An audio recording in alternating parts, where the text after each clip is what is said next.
me, Alicia Rose. How are you guys doing today? I am a little exhausted. I've had a lot to do recently, and so because of that, I'm here, but I'm not here at the exact same time. I'm going to be sharing with you guys a couple of things about the Appel program, and one of the reasons why I wanted to do this is because when I was researching the Appel program, I couldn't find a lot of stuff about it. And so because of that, I want this information to be out for everyone so that they can have the information and be able to decide whether they want to do that or not. It's definitely more than I've had, and it's just been a little stressful. So here are, let's see, should I say 5 things? Let's make this the best possible video I can. 5 things you need to know about the Appel program. Disclaimer. All of the things that I'm talking about have to do with the Appel program in Utah. This is not the same for every single place, nor is it even the same in Utah. So basically, it's hard to know exactly what to expect in different places. You just sort of have to go along with the flow and see what works in what place. Definitely Google, definitely work through Google. If you have questions, Google. Google's your best friend. Just Google. So with that, let's get into the video. To know about the Appel program, and I'm going to go in order because this is also going to be very confusing, and I'm going to talk a lot about my own experiences in the Appel program as well. But the first one is the Associated Educator's License. So a lot of people get confused with the Appel program because they're like, you don't have a license, but you're teaching. That's not technically true. You do get a license, and that whole process is a little bit different than you would just normally understand it as. So first of all, you have to go through a course that is on like Canvas or something, and that course basically gives you like a overview on how to teach. It is by no means perfect. You do not learn a ton about it. You do not learn a ton about teaching. It's very much trial and error teaching, but a lot of the times you just have to rely on instincts, and that's just the way it is.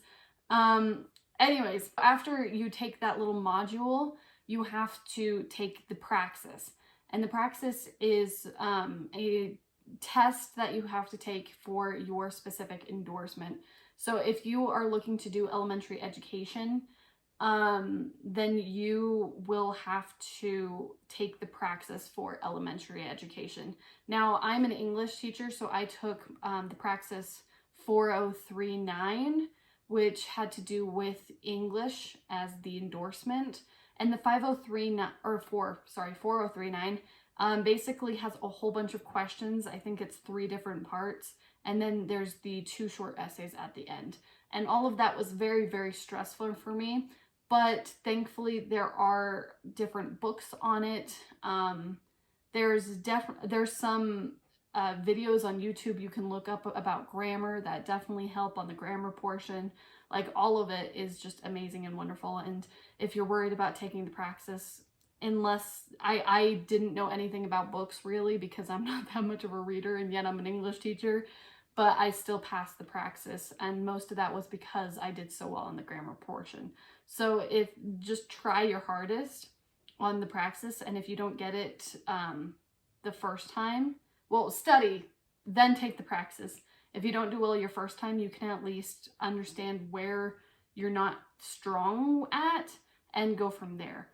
But I would definitely look into Praxis 4039 books if you're doing English, and study that way, because that really helped me when I was going through it, to at least understand what the test is about. That is the praxis.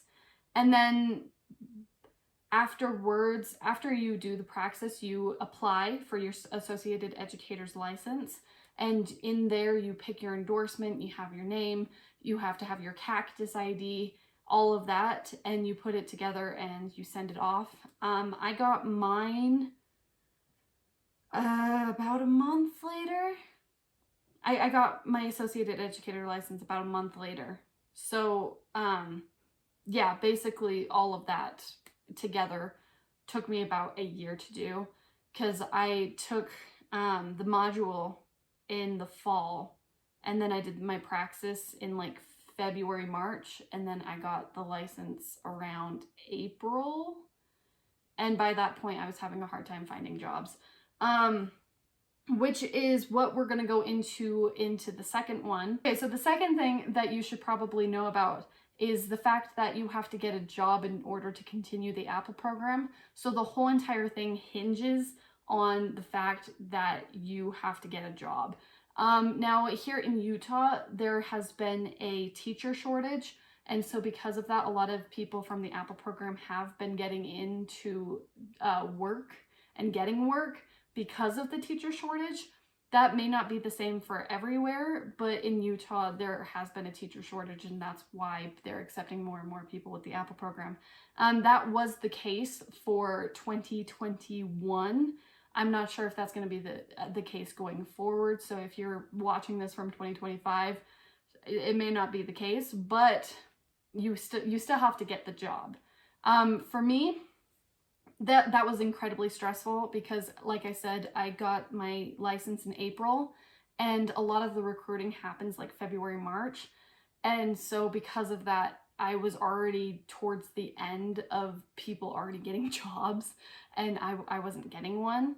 And so because of that, I had to, I basically came up with a backup plan to get a second bachelor's, and I was going to do that through Utah State University, and they have a fantastic program. They're very nice.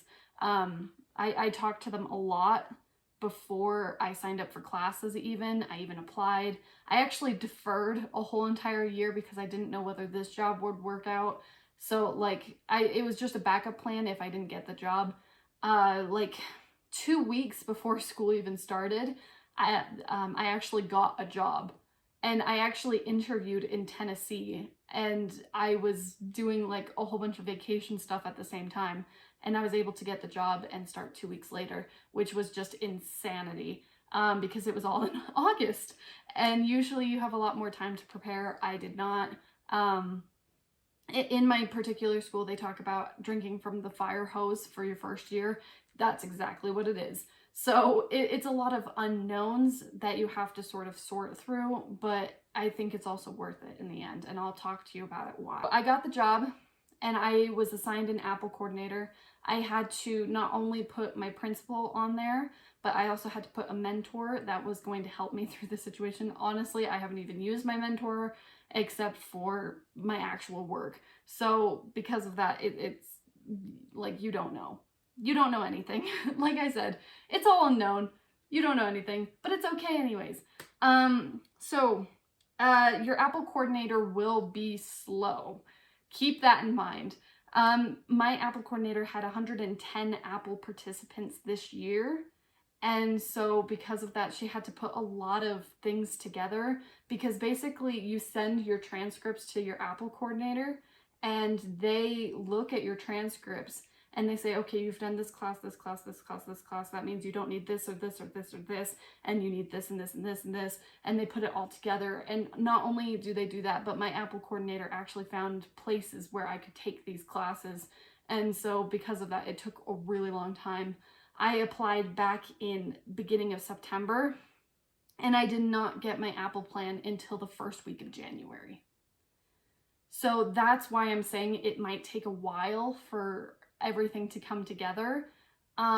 Definitely keep on with your Appel coordinator. Talk to them a lot about every little thing. If you are like, oh, hey, I took a credit here, who knows, it may apply, take it to them anyways.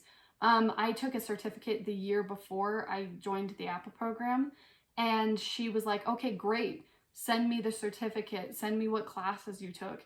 And I sent all of those things, and I got 2 classes bumped off. So like, anything goes. Whatever experience you have is perfect and could possibly relate to your actual Appel program classes.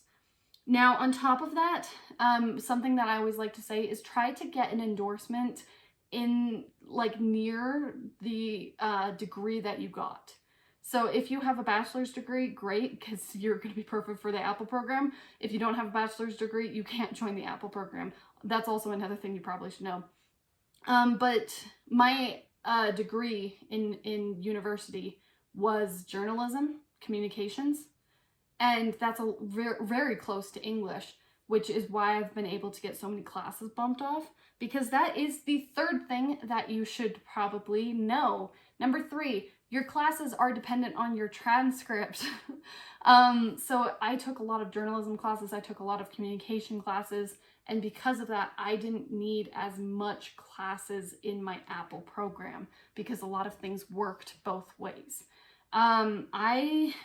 Let's see, how many classes am I doing for my Appel program? So I had 1 and then 4, 5 classes for my Appel program. I'm gonna be done in a year. One of my coworkers, however, she did political science in school and she's now doing English, and she has to take them all because her degree does not work with the endorsement she's teaching. Now, if you're okay with that, if you're okay doing longer in the Appel program, yeah, sure, go ahead, do it. But if you're not okay, try to pick an endorsement that's close to the degree that you are going to have. So, yeah, just keep that in mind, because it's very dependent on how many classes you're going to have, your whole transcript. So again, I did journalism, I went into English, I only have 5 classes. Now 5, so it's also dependent on the 5 pedagogy classes. There are 5 of those.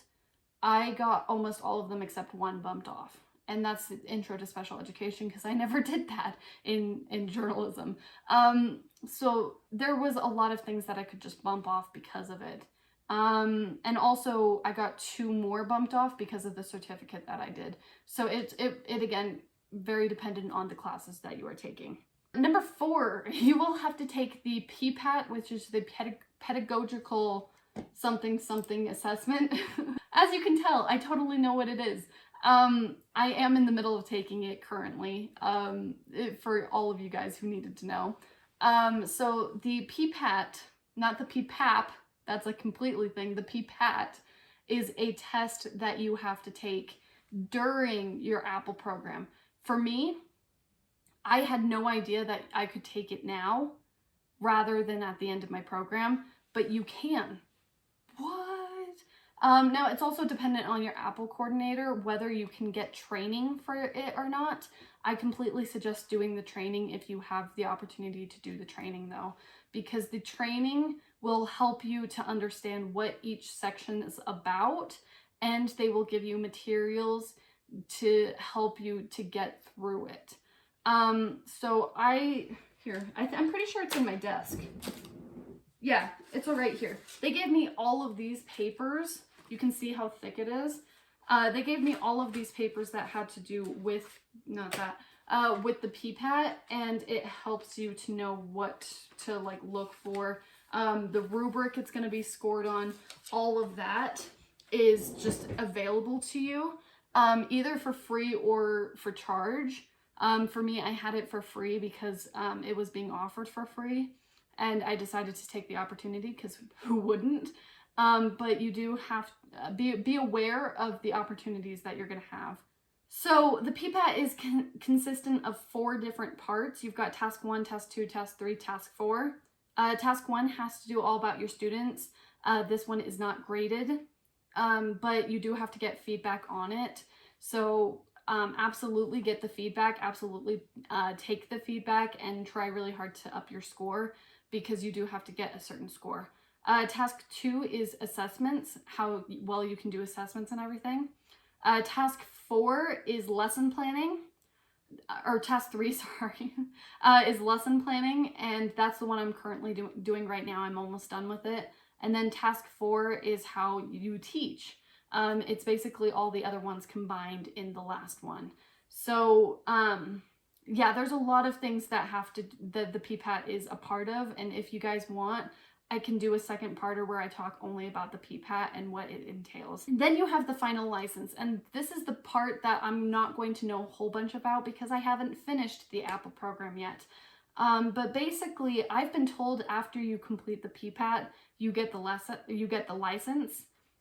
I don't know if that's true, because my cousin's also in the Appel program. That's what he says. But then again, he's doing the PPAT at the very end of all of this. I'm doing it at the beginning. So I think it really depends on your situation and the district that you're in, plus the Appel coordinator you have, whether you get the license after the PPAT or not. I think I haven't been told that I get my license after the PPAT. I've been told I get it after I do all the endorsements and all of the classes. So we'll see. We'll see what happens there. But the license is a full, complete license. You can literally teach anywhere with it. Make sure you have finished your endorsement though, because that helps you to get jobs other places besides the place that you're at. If you like the place that you're at, great. You don't have to go anywhere else. But if you don't like the place that you're at, wait until you get your endorsement, wait till you have finished your license, and then you can go wherever you want. On that note, you do have to stay within the same district that you were hired in order to sort of finish the Appel program, because if you switch to a different district, they're not going to have the same courses that you have taken, and they might require different things, and so it's just better to stay at the same school. I think that's it with the Appel program. I think the hardest part of the Appel program is actually getting hired, because that was a really hard point for me. But if you guys feel confident enough with getting hired that you can do the Appel program, absolutely do the Appel program. Now, here's the pros and cons to the Appel program. Pros are that you can get it done super fast. You don't have to get a second bachelor's degree, which might require more classes. You can work and have work experience while you're doing all of this, so you can have more experience when you go to apply to other jobs. You can also get paid while you're doing it because classes are expensive. I paid $200 for one of my pedagogy classes, and I don't know whether the other classes that I'm going to do are going to be actual classes or anything else. Hi, Editor Allie here.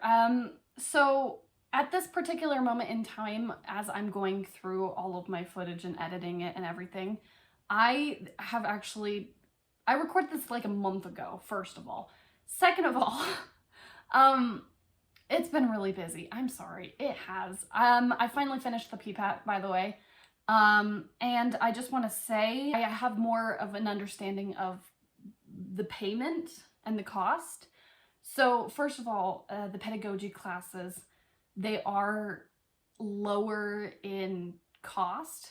So like I just said, I paid $200 for one of my classes. That is only for the pedagogy classes. When you go over to the endorsement section, you are a non-degree seeking student. And so because of that, it is different. And I just wanted to let you guys know that real fast. So absolutely, it's great because they are able to pay you and you can earn money, and that money can go to the classes you're going to take. So that's an excellent pro. If you are like 25 and doing this, then you are getting benefits, and so you don't have to worry about not having benefits and having like healthcare and all of that. Again, you're getting paid. It's great. That being said, you don't get paid a lot, so it's important to get the license so you can actually get paid way more than you are. Unless this is just what teachers are getting paid and it's not that much. Teachers should be paid more, I'm just saying. So there's like a couple of pros. It's really great, really amazing, awesome, fantastic. Definitely do it. That being said, however, the cons of the Appel program. There are many cons, such as you go through all that work not to get hired. Because your Associated Educator's license only lasts 3 years. You have to get your Appel program done in 3 years, or else you have to renew the license. And that's just a pain. So if you don't get a job in that first year, you only have 2 years left of that license, and the whole thing just becomes a little bit stressful. So it's also very important to just get the job as soon as you get the license because of that whole situation. I'm going to be done in a year, so I don't have to worry about that time limit. But I also know that if I didn't get this job, I would have gone back to school for a bachelor's program and gotten a second degree, and that would have been just a whole bunch of other stuff, but it still would have been helpful for me as well. Yeah, there's just, it can be scary, the Appel program, a lot of the times. I have had to figure out how to contact my Appel coordinator because she won't reply to email all that often. I've had to talk to my coworker and say, hey, how's this going for you? Because for me, this is how it's going, and like getting different experiences from different people. And it's just a lot of unknown. It's a lot of unknown. And if you're planning on getting more than one endorsement, it can take even longer to do all of this stuff. And it can be even more of an unknown because you have to stay in the same school. And so because of that, it can be very terrifying. Now that I'm actually in it and I know my end date, it's great. But up until this point, it was very terrifying because I didn't know what I was going to do. And it's still very terrifying because I have to figure out all the different schools I'm going to go to get all of these different endorsements. So it's very interesting to do all of this. And a lot of the times, the schools that you take these classes from, they won't tell you that you've gotten into the program and you're an Appel student who can sign up for classes. They don't tell you any of those things. I applied to SUU with my Appel to do pedagogy classes, and they didn't tell me that I had gotten in. They didn't tell me my student ID or anything. And it was terrifying because I had to figure it all out within a week. And so you have to be very careful of what's going on.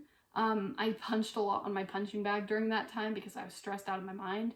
But it also can be very rewarding. And I think that's also an important point, because not only am I saving like hundreds and thousands of dollars because I'm not doing a second bachelor's, I'm also being able to work and gain experience and do all of this other stuff. So I think it really depends on your circumstance and how you are feeling about a particular thing. If you're really stressed, probably don't do it. If you think that you're good and that you can handle these unknowns and all of that, go ahead and do it. It's been a journey for me, and I am actually really excited to be done with the Appel program in a year. And if you guys want, please leave a comment down below if you're an Appel student with your experiences. If you're doing it in other states, let me know what differs from each state. And just help each other out, because the Appel program can be super annoying at times. So please just help each other out, work together, and let's just become really great teachers together, because that is the point of this whole entire thing, is to be better and become teachers. So thank you guys so much for watching. If you guys decide to become a part of the Appel program through this video or because of this video, please let me know, because I would love to celebrate with you. And I will see you guys in my next video. And yeah, let me know if you want a whole video on the PPAT, because I'm going to be done with it soon, so why not? Anyways, thank you guys so much for watching. I will see all of you guys later. Please subscribe, and yeah, goodbye.